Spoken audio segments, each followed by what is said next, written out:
Namaste. Good evening, everybody. Welcome. Welcome. My name is Sadhana. I am an intuitive reader and healer. And Wednesday evenings, Pacific time, I'm here looking at decks, usually about 5 p.m. Pacific time. And today we're going to do a side-by-side of a deck that I looked at last week or the week before. I believe there was a power outage last week, so I wasn't on. And we're going to look once again, at the Vindur tarot, which means wind in Icelandic. And I thought I would contrast that with the Linestrider tarot, which used to be a favorite of mine. I used it for years, actually, as a main deck. Ciolo Thompson's decks.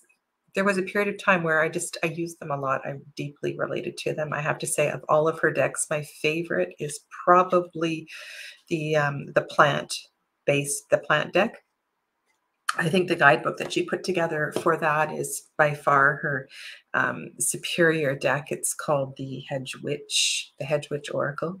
It's an amazing deck. And one thing that she did in that particular deck, this is the one we're looking at tonight, the Linestrider, is to create recipes, all kinds of things, but also she brought in connections of the herbs with the major arcana and the minor arcana. So we're going to look at these two decks side by side. They both have a lot of white space, and there's some uncanny similarities between these decks.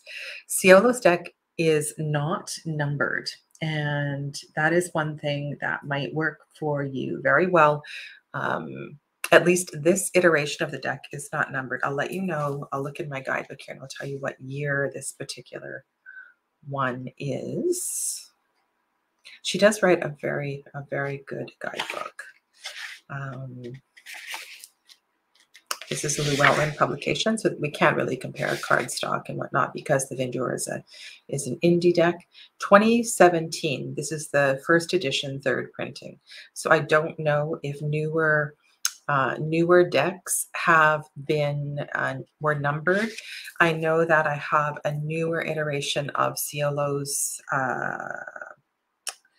Lenormand, and it changed. So numbers were added or something like that. So there, it's possible. One of the things that has come to light more recently than not, and I've had lots of discussions with this with various tarot readers of various experiences, both experience in years of practice, but also coming from different parts of the world. Hello, Dee, welcome. And also Tamian, good evening to you. Hi, Helen. And that has to do with the way that the Fool faces. And if the Fool is embarking on a new journey, why would the Fool be facing to the left?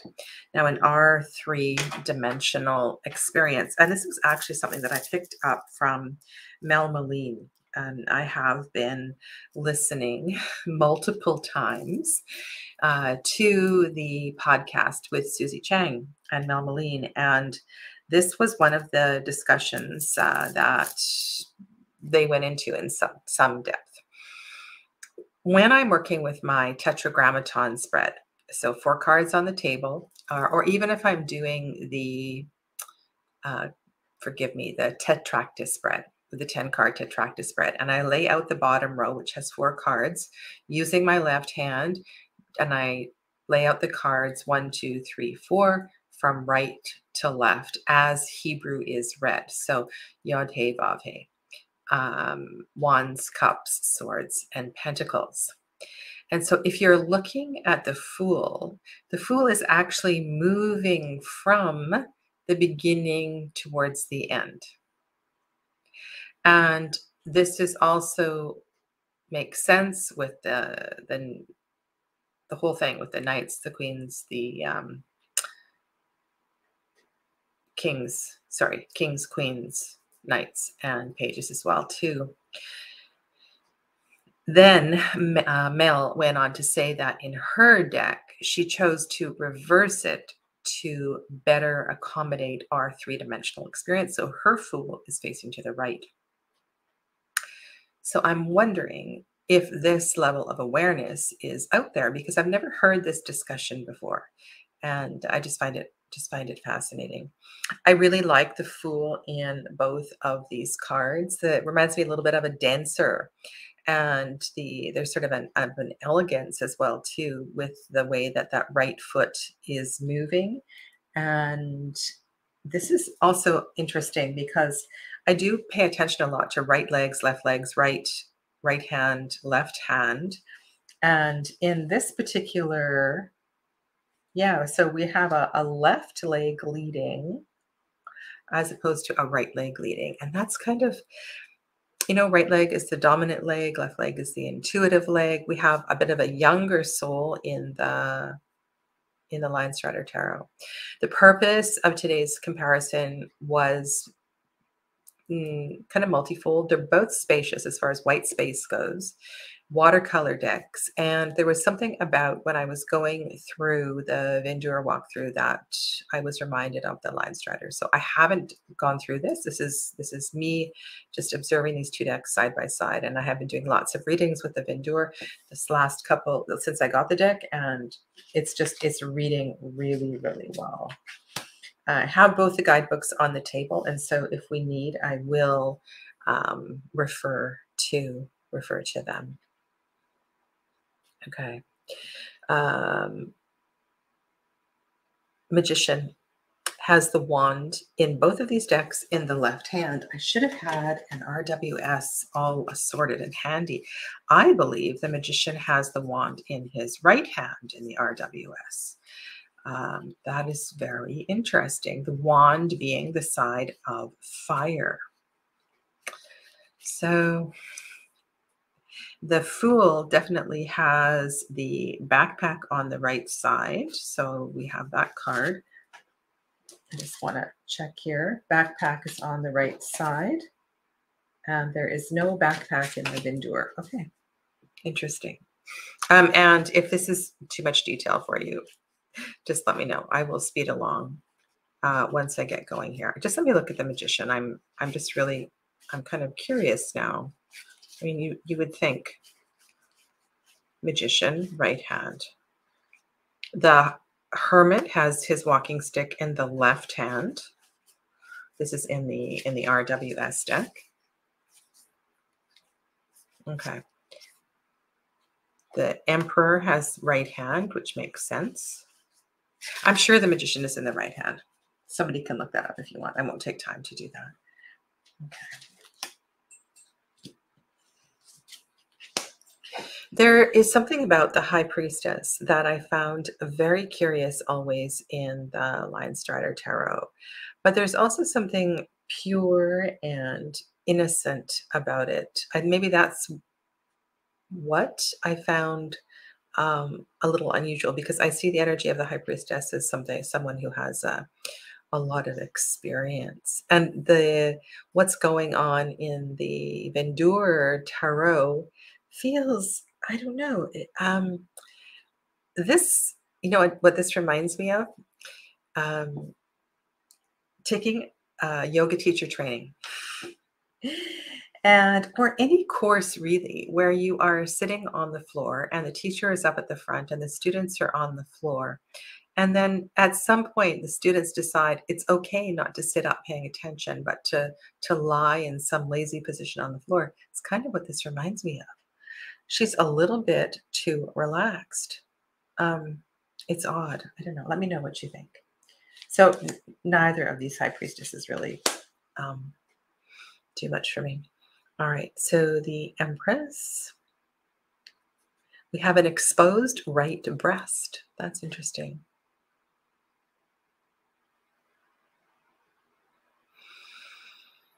The Empress is an androgynous figure. So rather than being feminine, rather than being pregnant, perhaps is holding the world, or is it just, this is phases of the moon,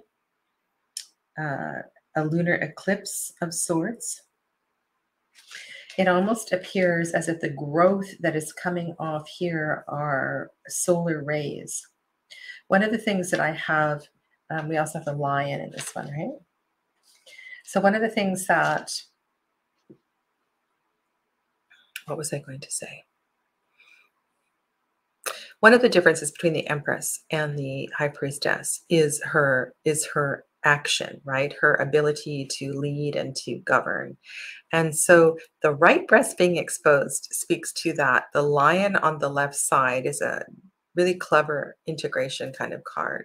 The fiery looking growth behind the head and the Vindur works as well too.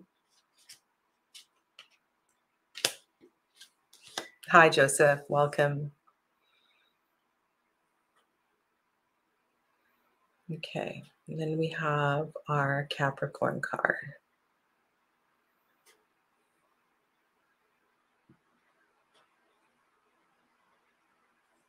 Also in the Vindur, we have sharper edges. I think generally speaking, I like that the red is incorporated in both of those cards as well too. Sharper edges. The Linestrider has more animals and it tends to be a softer deck. I kind of like the shift to the Chiron title for this card. Chiron, however, is the wounded healer. Does this fit? Does this not fit? It's still new to me. The bear as the Hierophant, again, some of the animals I question. Notice also the hands, what's going on here. So in Ciela's deck, it is right hand, and in the Vindur, it's left hand for the mudra, for the blessing.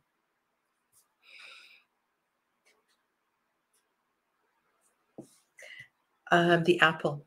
So the apple, of course, speaks to the pentacle and the connection of the card to the suit of earth, perhaps. You'll find that the Vindur deck is non-binary for the most part.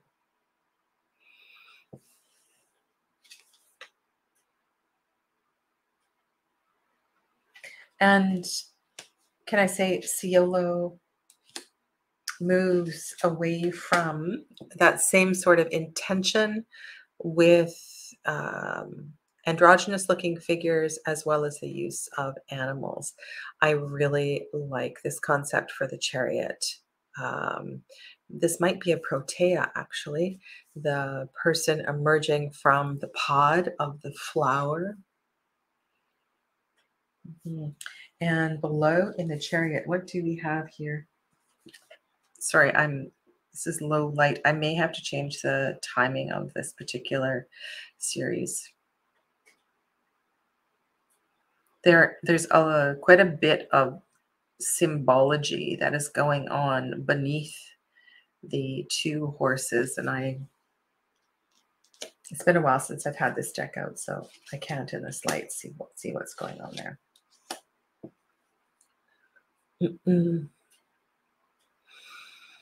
Okay, strength. As I said, Ciela's deck is not numbered. I'm just going to check the guidebook to see if she talks about strength after chariot. Yes, she does. So while it's not numbered, it's in the 8th position in the guidebook.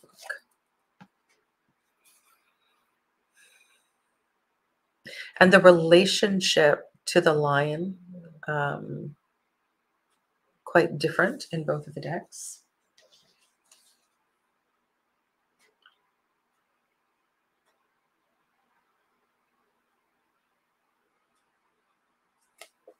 Really interesting. I probably should have had Linestrider out this week to be working with it. So while in the Linestrider, there's it almost, even though it's on glossy Llewellyn cardstock, it has that appearance of a watercolor deck, and there's more form to. Notice we have a bear again, so bear in the Hierophant and a bear in the Hermit. more form in the Vindur deck.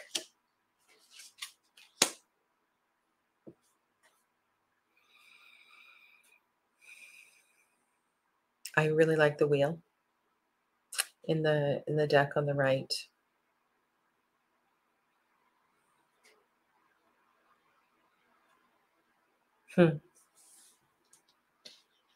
There is how did Joseph describe it?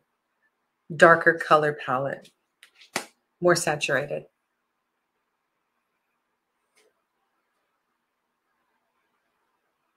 Justice is always a tricky card to portray, but in both of these decks we see the scales. The sword in the Vindur is where? Next Wednesday I'll bring extra light.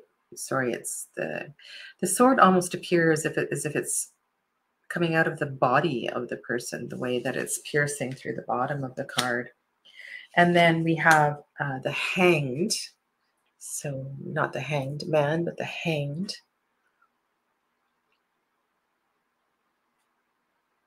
Helen, I do have the other kin tarot as well. I do, on my channel, I have a side-by-side of the other kin and the Linestrider.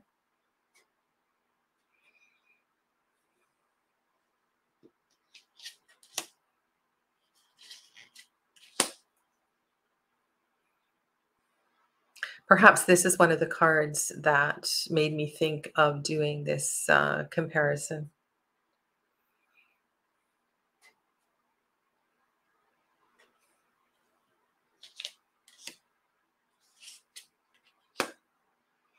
In the Vindur, this is an aloe plant.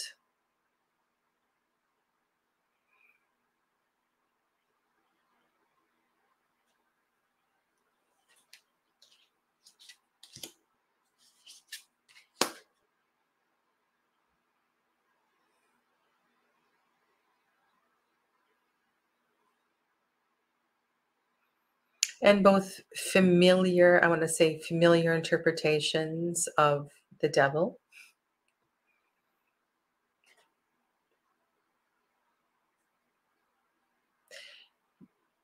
The concept of the devil as shadow works really well for me. I see the devil very much as important conversation in second chakra work. So I always associate the devil with shadow work. The tower, I really like the tower in the Linestrider. It reminds me of a castle in Japan. I'm not sure if it's Himeji or which one. It's very Japanese.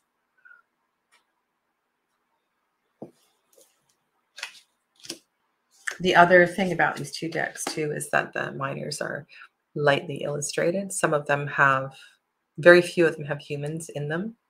So they're both pippish decks.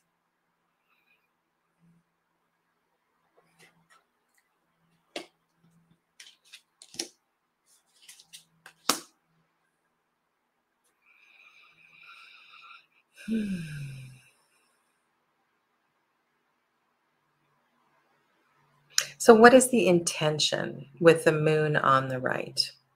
We have an eclipse on the top, and on the bottom we have a new moon that we would see through shutters. I'm not sure what the intention is with this one. Let me see if they describe it in the guidebook.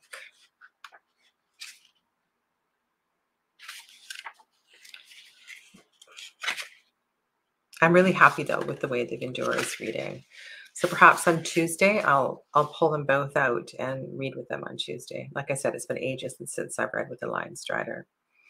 It's a pool. Still in the pool and in the company of early stars. Okay, I get that pool energy, watery energy.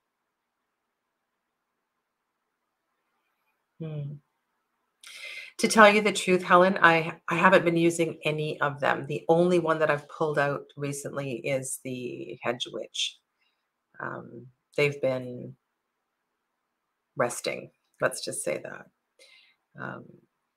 So that's the idea. Okay, I get that. That would be like the ripples of water.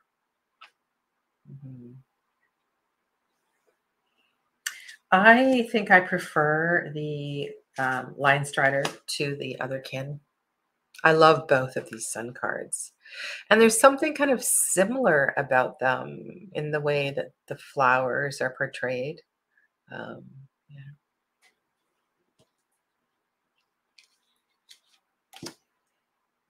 I believe we have a name change for Judgment as well. This is a thicker deck. It is rose petal finish. It's, can I say it's breaking down nicely. It's not sticky.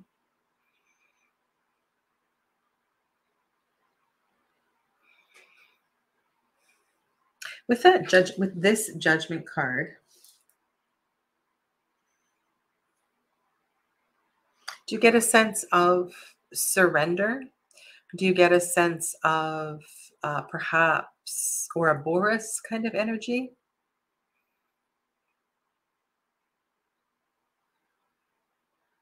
And then the final major.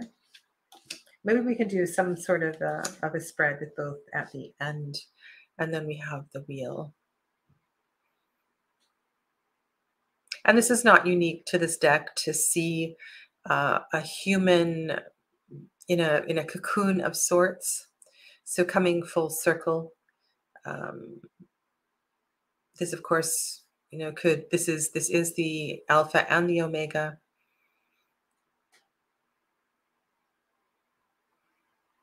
And the mandorla is loosely represented in Ciolo's deck. We do see the astrological symbols around the edge, and the maiden is looking over her shoulder, as in the RWS. Okay. Then when we go to the minors, one of the nice things about the Vindur is that it is color coded. So the wands are all this pinky red color. This suit, the sword suit, works really well. Ciola's deck is not color coded.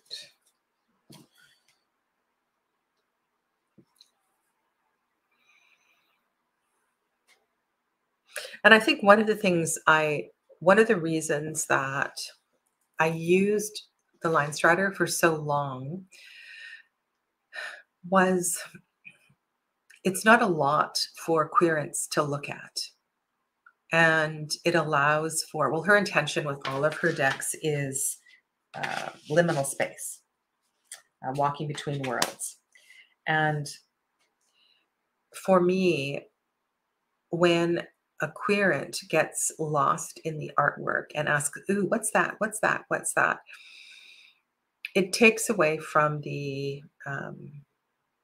I do not mind answering those sorts of questions. And at some point during a reading, I always ask a querent what they're seeing.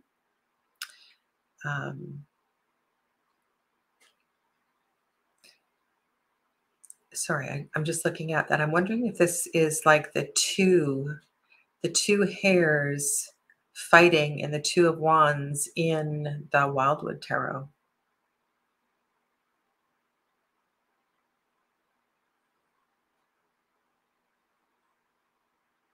And in that Two of Wands on the right, it's almost as if perhaps we have an acknowledgement of the Fool with that backpack on the left stick. I may not have finished a thought there. Sorry.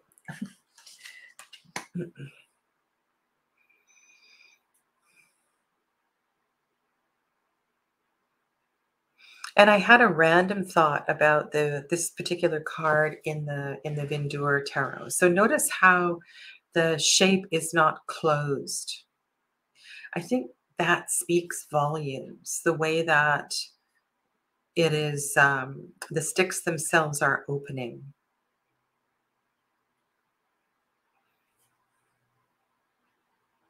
Or coming together, however you happen to see that.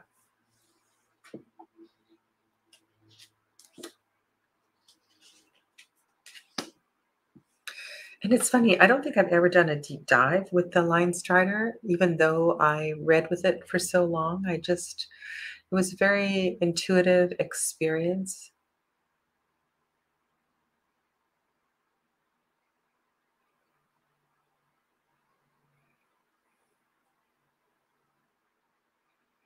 Hmm.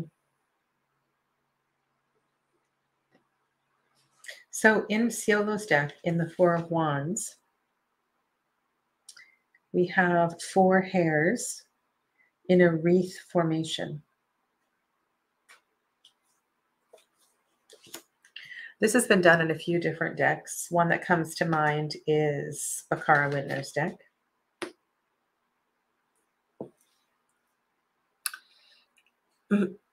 And I'm not sure if there is any rhyme or reason to the use of the alchemical symbols in the Vindur. It seems quite random. I was going to go through and look and see if there is, if I can make sense of why she chose to put the alchemical symbols on some cards and not on others.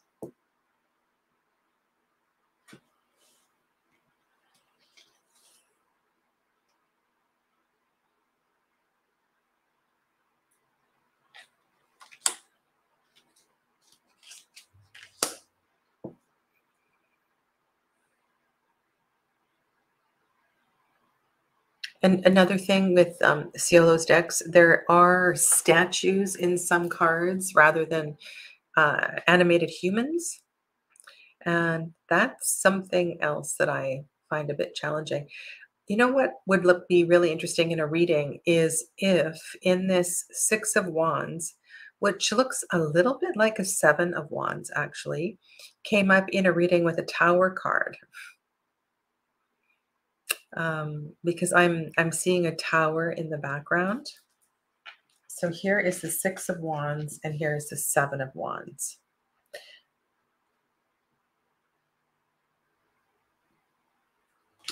Okay, so let's see if we can figure this out.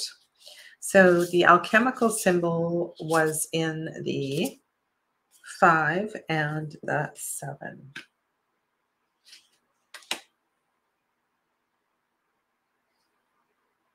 I like this card. I think that's the use of the mountain goat is very good. Okay, 8 of Wands.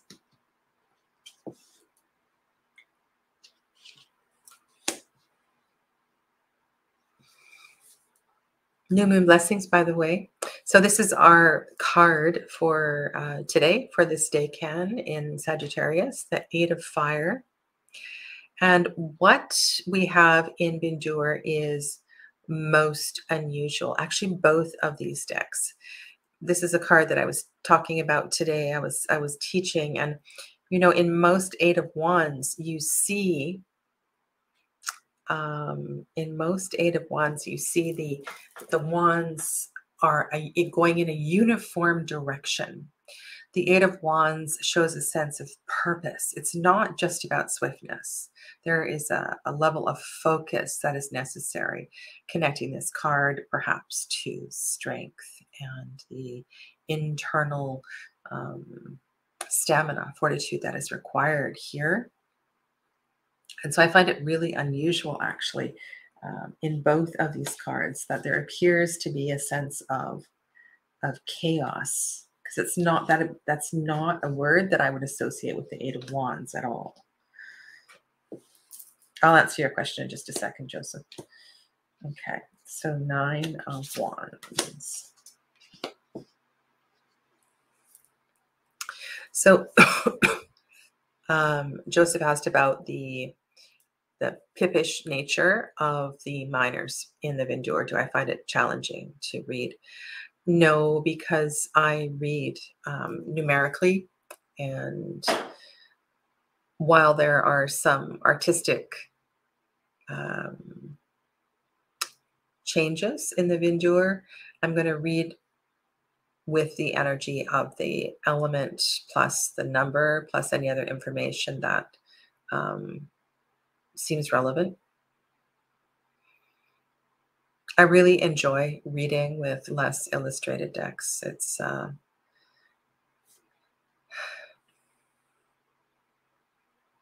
I have a hard time with texts these days that are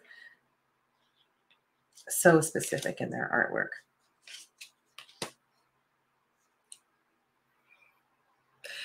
When I first saw the 10 of Wands here, it reminded me, it could be a 10 of Swords. Well, we can compare it with the 10 of Swords in a bit. And the 10 of Wands on the left, it's a child. Most adults can no longer sit this way.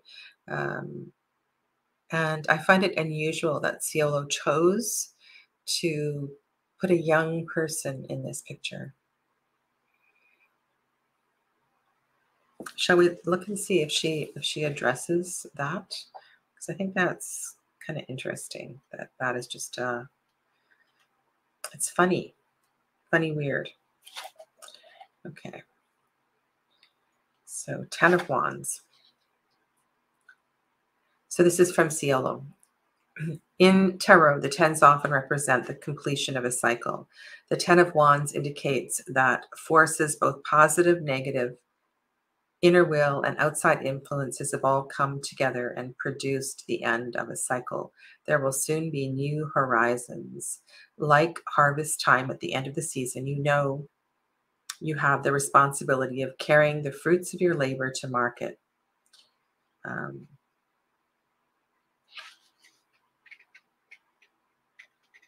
No, she does not address the fact that it's such a young soul, and at least it looks that way to me, just also from the posture as well as the way it's drawn.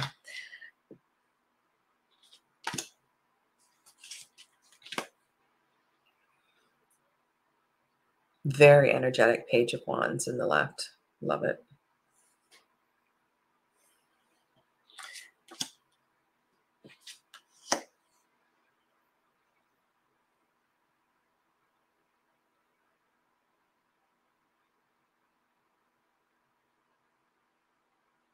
And I can say the same for the Knight on the right. Queen of Wands. I've never liked this card. I see the Queen of Wands as full of energy and vigor and beauty and charisma. And I find this such a dull card for that, the choice of color and so forth. The card on the left I'm talking about. And then the King of Wands.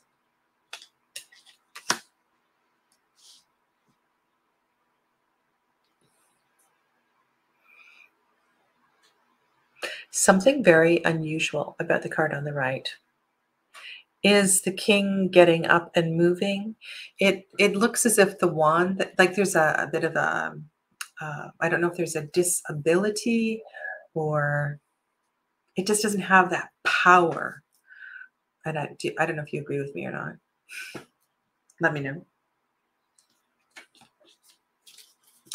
Okay, now the cups have a very similar color in the printing that I have to the pentacles. And I heard in the last chat when I went through 2 weeks ago that the intention was for the cups to be blue and a green color for the pentacles. But to me, this is a little bit of blue and the pentacles is definitely gray.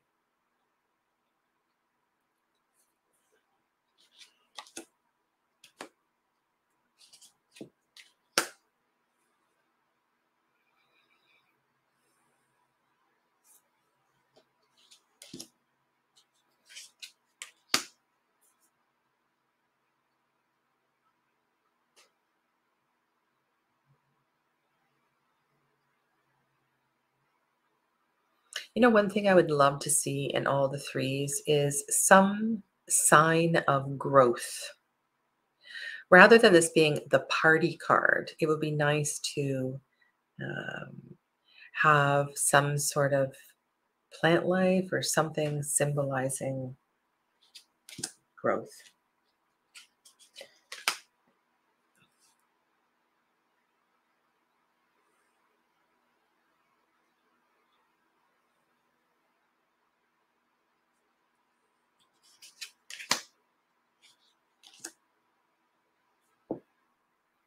Very sad. Five of Cups on the left side with the using eggs instead of cups. Certainly gets the point across.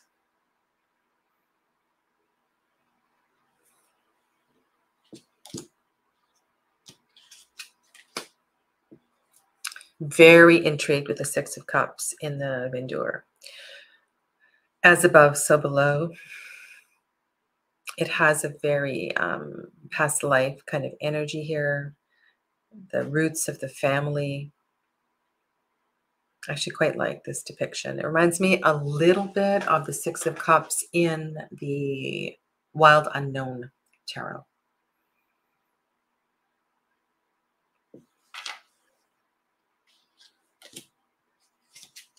And I wish the blues weren't so dark. I wish the blues were a little more, yes, this is a suit of challenge and shadow and deep emotion.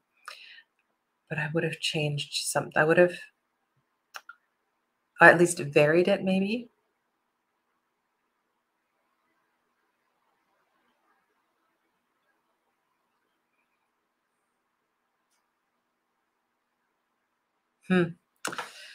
What do you think about the sense of drowning that we see in the Seven of Cups?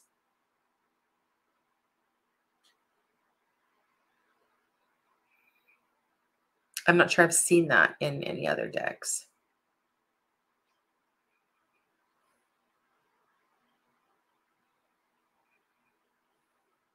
It has a different connotation than either the dream or the psychic experience or the psychotic experience or the delusion.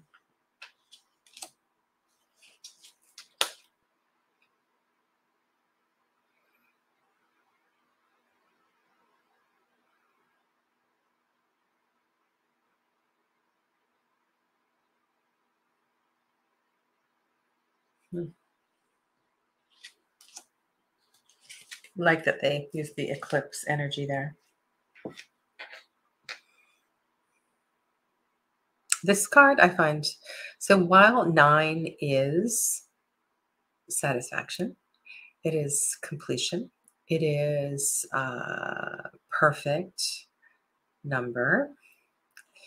Putting the cups in the shape of the wheel might be, for me anyway, more appropriate as the 10. And then I would be able to read the 10s in, in terms of the wheel. This being a 9, it has we get the sense of completion with the circle, but it feels a little bit out of place. And I get the satisfaction, right? The cat ate the bird.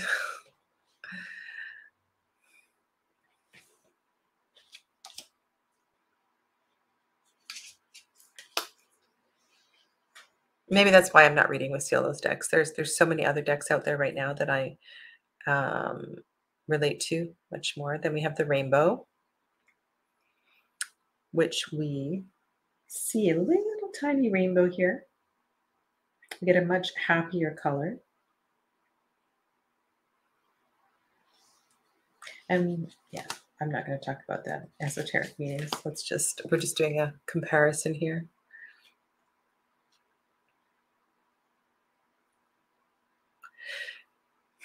I like these cards, both of them.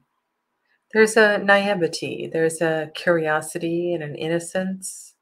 I think they're both really well done.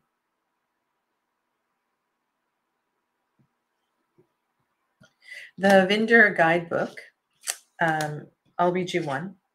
Actually, why don't we read the Page of Cups? Okay, let's go to the Page of Cups.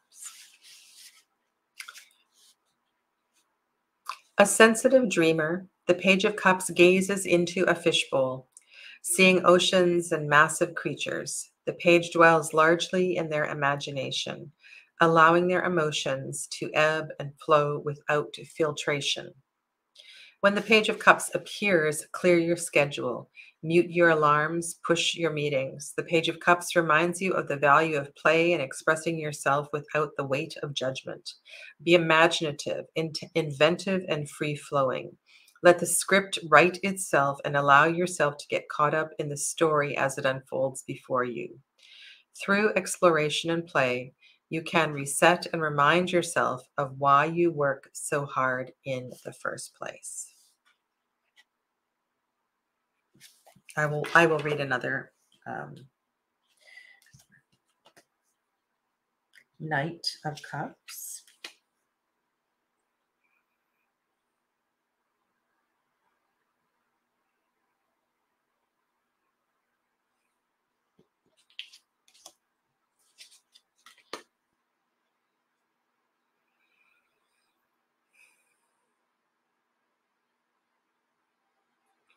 There's some sort of inverse reality here going on in the Queen of Cups, as if she is diving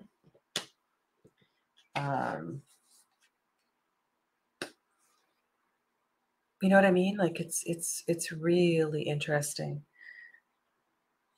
If you saw the readings on Tuesday, I wasn't reading with this deck on Tuesday, but I did a 10 card for Tina later on in the live readings on Tuesday. And this card was sitting up at the peak of a 10 card tetractys spread. And it was diving into justice. It was a really powerful interpretation, expression of this card. And then there's the King.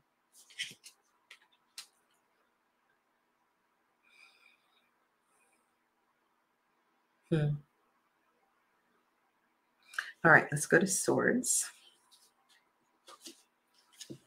The swords in the Vindur are yellow, which is the color of the deck, the predominant color.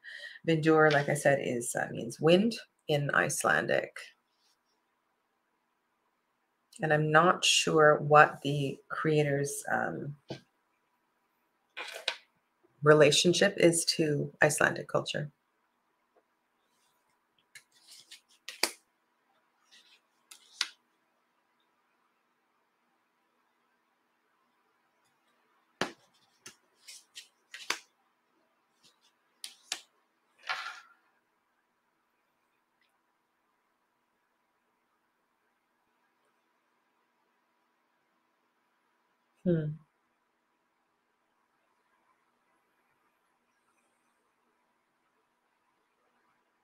There's so much I can say about this card.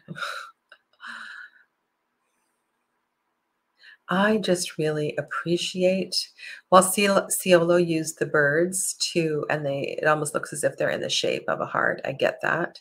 But I really appreciate a decorator that doesn't use the heart with the three swords piercing through it, because there's so much more we can read into the Three of Swords. Of course, it is, the Lord of Sorrow and all of that. I get that. But it is also a 3 and it is air.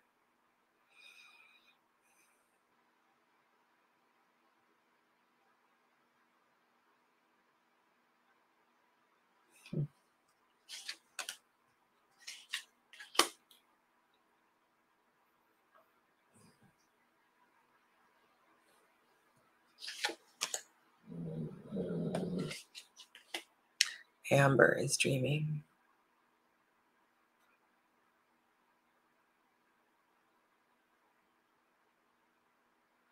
There's a real magical quality to the Six of Swords on the right, almost as if they're floating.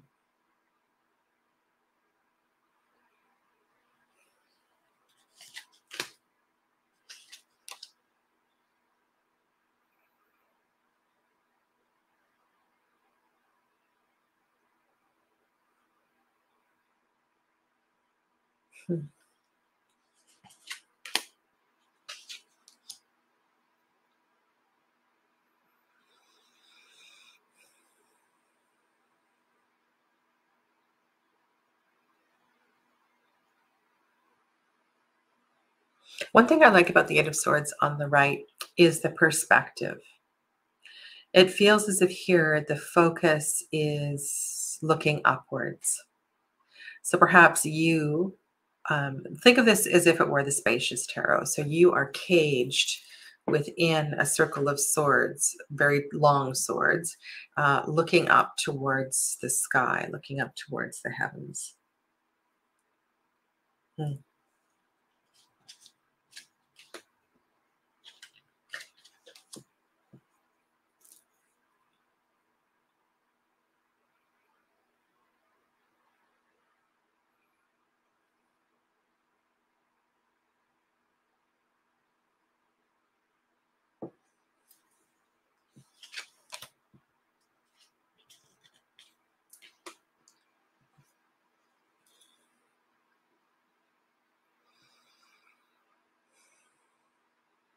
10 of Swords on the right is brilliant. They are laid down.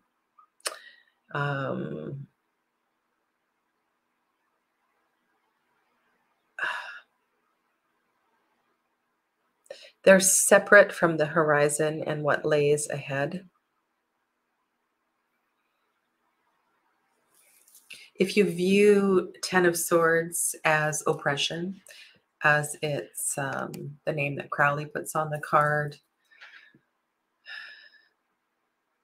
you get the card on the left. And there's lots of deck creators that have used animals for this particular card rather than humans. Is there a sense of light in this 10 of Swords? Is there a sense of hope anywhere, or is this just about the end? Because that's one thing that feels incomplete or inadequate in a card like this, where we're not seeing the potential of the circle, the relationship to the 10.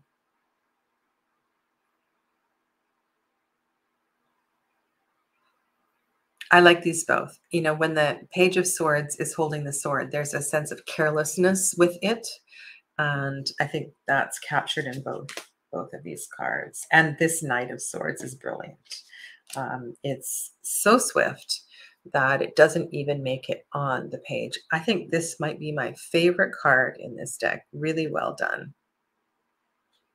I'm surprised that, so the reason I bought this deck was because of its inclusion in the Aliman Tarot. And I'm surprised the Aliman didn't use this one. It's a great card.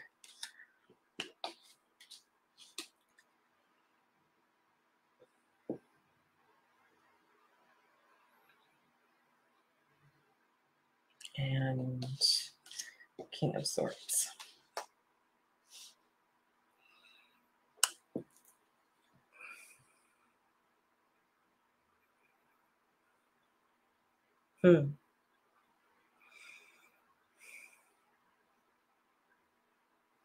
There is while there's a stoic nature to this card, there's also an intensely spiritual quality to this card, and I'm not sure which way I would go with this one. All right, then the Suit of Pentacles.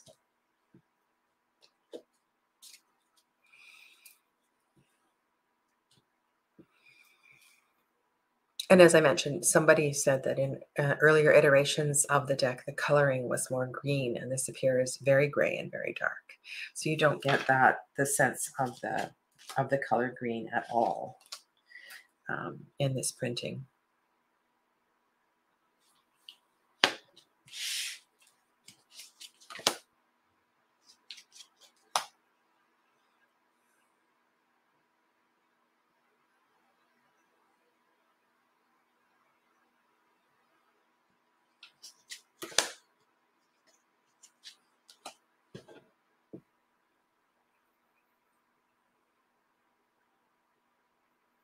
The card on the left reminds me a little bit of the Osho Zen Tarot. The painting in the movie, the Titanic movie, Leonardo DiCaprio, that character, Jack, he does a painting of Madame Bijou. That idea of someone who wears all of her clothes and wears all of her jewelry because she's afraid that something will be taken, as opposed to the sense of structure and stability that we see in other decks.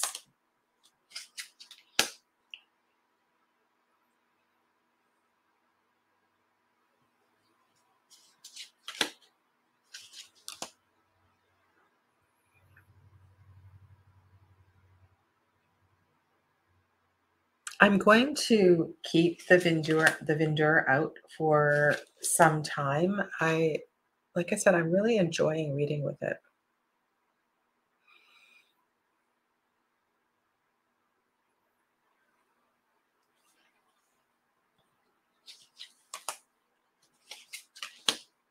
In Ciola Thompson's description of her decks, she talks about a place between worlds, liminal space. And I think that's really what she's trying to create in all of her decks.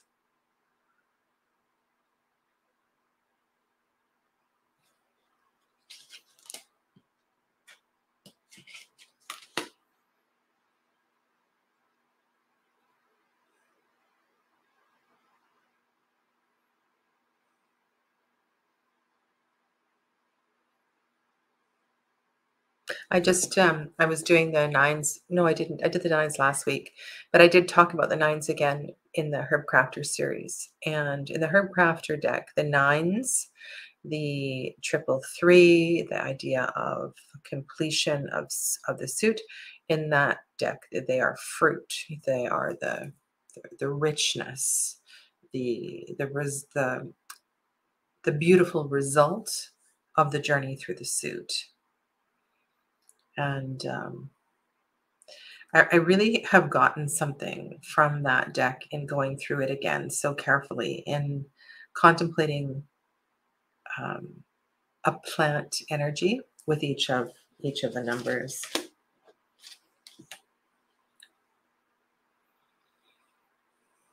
And so while we see the family ancestral connection with humans, here we see roots. As above, so below. Does this look a little bit, we could also do some sort of a paired reading with Anna Turian's Abyss Tarot as well too. It would look really good if you were doing, if you were using 2 tarots.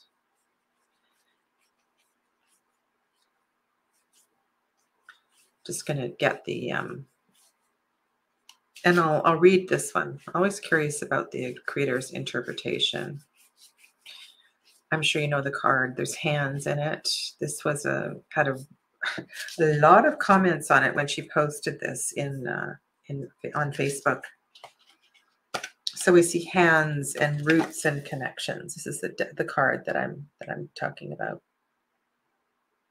So I'll read to you the 10 of Pentacles from the Vindur Tarot.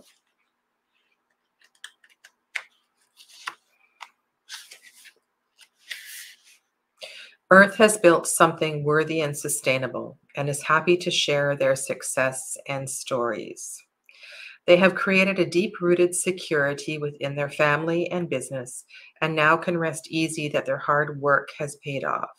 They have created an easier route for the next generation. And the key phrase for this card is passing it down. You have created something amazing, but remember, even though you have handed the reins over, those who are now in control are starting their own journey and may not choose to follow in your direct footsteps. Allow them room and encourage them to live their own journey. Your path isn't the only path to success.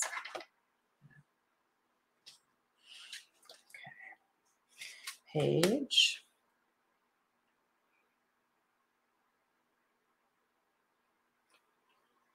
I'm just looking at the time. I'm going to be live in my Facebook group at 6 o'clock.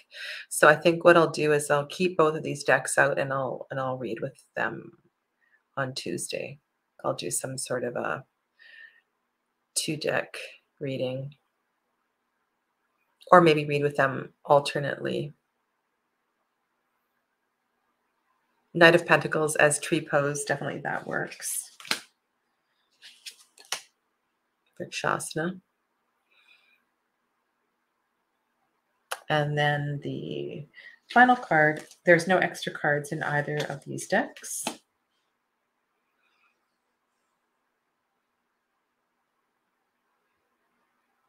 The King. Okay. If you are currently reading with either of these decks right now, let me know how they're reading for you, and if there are particular types of readings that they're working with. The reason the Vindur is working for me so well, I find it neutral. It's very neutral, and I had a couple of readings last week in the store for men that were new to tarot reading, and it was just brilliant. So I'm really glad that I picked this deck up. So yeah. Anyway, I hope you enjoyed this side by side, and I might see some of you in the Facebook group shortly. Otherwise, I will be back on Friday for my weekly tarot chat at 12 p.m. Pacific. Good night, everybody. Take care. Namaste.